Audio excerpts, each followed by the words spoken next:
Okay, our MPs have convened for their Tuesday take on the issues percolating around Parliament Hill. Stella Ambler is a Conservative MP who hails from Mississauga.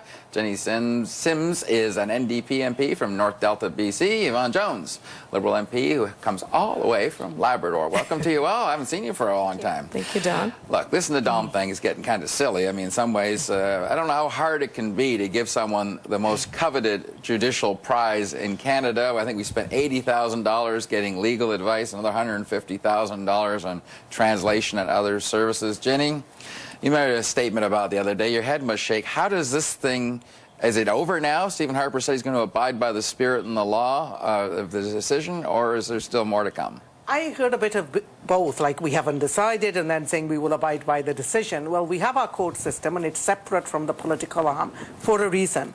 And the judiciary has spoken that what the Prime Minister did was he stepped outside and violated a constitutional right. And now that the ruling is there, let's move on. Okay, I'll get to your thoughts on this, Yvonne, before we go to the inevitable reaction from Stella. Well, I think the decision of the Prime Minister to try to appoint him in the first place is just proved to be a complete waste of time, a complete waste of money, and it's left people of Quebec still without the kind of judiciary leadership that they need within the province. So, you know, I think right from the beginning he made the wrong decision, and he should have followed the rules of practice that was there. It does seem to be that he just didn't. I mean, I know what he did. He consulted, and then he acted to a point. And it looked like he was getting green lights right down the row, but, you know, really, it's quite a mess, isn't it? Well, I think that's why we were all surprised, because we consulted with experts, and the decision seemed to be, or the advice seemed to be that this would be acceptable. But let me point out, too, Don, that it was an all-party committee that took a look at this, and that neither the NDP nor the Liberals, and in fact no one on the committee, but including NDP and Liberals, they did not object to this. There were no objections to the appointment. Having said that, you know, our objective is to provide a full complement of judges, of Supreme Court justices, so, and that includes filling the vacancy in Quebec. So. Yep. Get on her. All right, let's move along. Jean-Pierre Kingsley, respected man on elections law. He initially gave this bill a very good mark, the Fair Elections Act.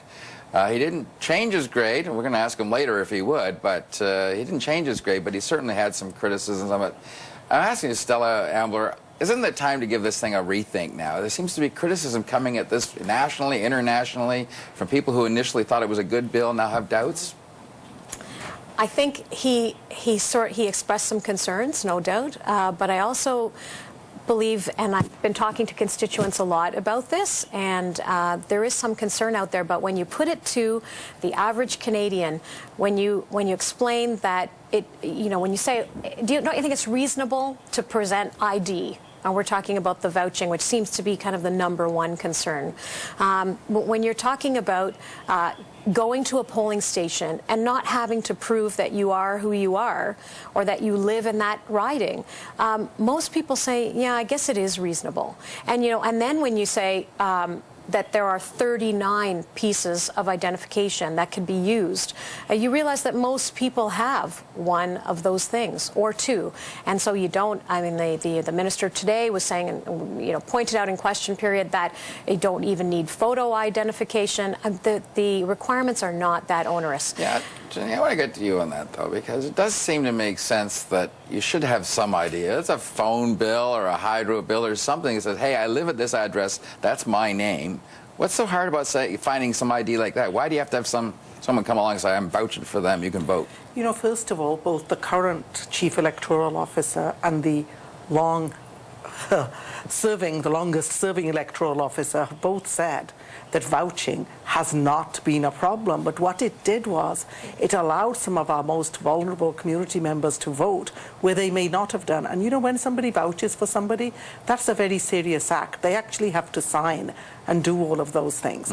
But to say that the issues raised by Kingsley in the meeting today were just his minor concerns, he actually said something that was very profound. It will undermine our democracy, right? Undermine access to voting for many people. And the other issue he raised, which is one that we should pay attention to, why would we take away from the chief electoral officer the right they had to promote voting, especially with the young people? Surely we want to engage them. If they get practiced into voting early, they will remain voters.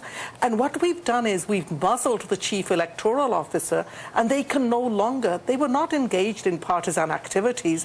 It was to encourage young people and citizens to engage in the act of voting. And that is a good thing. So why are we taking that away? Yvonne Jones? Well, I think instead of it being the Fair Elections Act, it's probably the more Unfair Elections Act, and that's the reviews that we've been hearing both across the country and internationally. But more so than that, I think that the issue that the Conservatives are trying to get to here is not one of increasing democracy and promoting democracy. You know, we should be encouraging people to go out and vote, not providing barriers for them at the ballot box. And I represent an area where I have a huge Aboriginal population. I have colleagues who represent huge immigrant populations. In lots of cases, you know, vouching is one of the ways which allows them to be able to vote, especially when they're new or in an area where they don't have access to a lot of the ID services that you have elsewhere in Canada. Okay. So, you know, from that perspective, we don't think it's going to encourage more people to get involved in elections. I think it's going to do the very opposite. And in addition to that, the other provisions that is being promoted in this bill will, in my mind, allow the Conservative government to cover up some of the activities that we've seen in the past that have been going on with regard to elections in this country. All right, quick last topic. We got a clip from Question Period talking about iPolitics did an analysis of the use of the government's planes to get to fundraisers. Let's hear what happened in the House of Commons earlier today.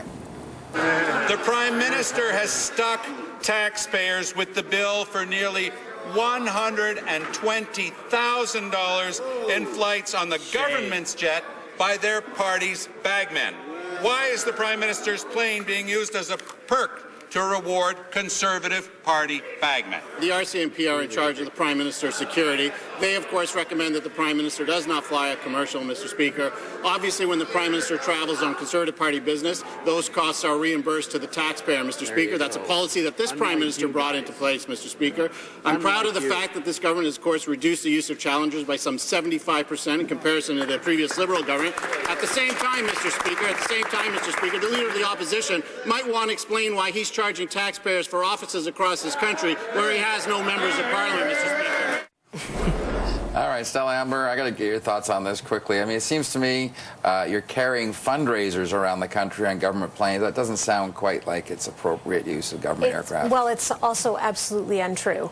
The Prime Minister repays the cost of personal travel and party travel every single time he travels. Looks like you got a bargain airfare.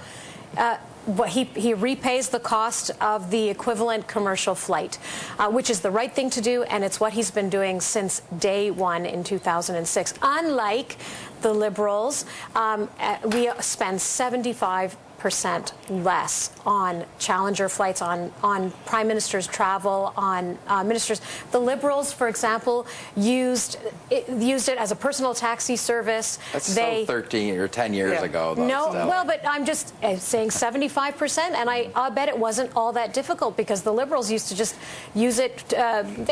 Ministers used it to go to their own ridings for and there was no repayment of the personal costs. So we don't do any of that.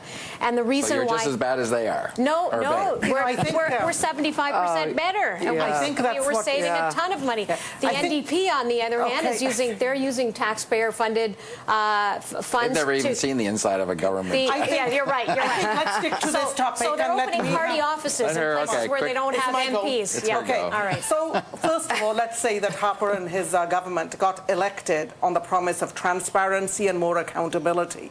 And here we have, and we've had my dear colleague sitting next to me say, and the Prime Minister compensates at the commercial rate. Well, I can tell you over the Christmas season, you're not going to find a ticket from Calgary over to Ottawa for $262. That would have to be pretty miraculous.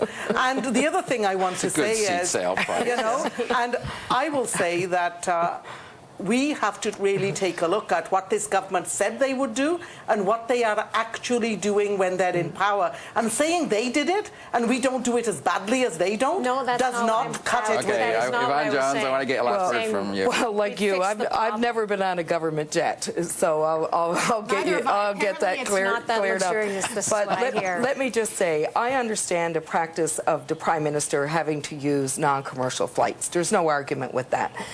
What I have trouble with is when you start letting that extend to people who are conservative, beg people, raising money for the Conservative Party, and they're traveling on the dime of taxpayers. That's not right, and it's not acceptable. We're out of time. So I think it definitely has to stop, but I don't think the repayment is adequate either. All right. Thank you all. See you next week. Thanks for coming in.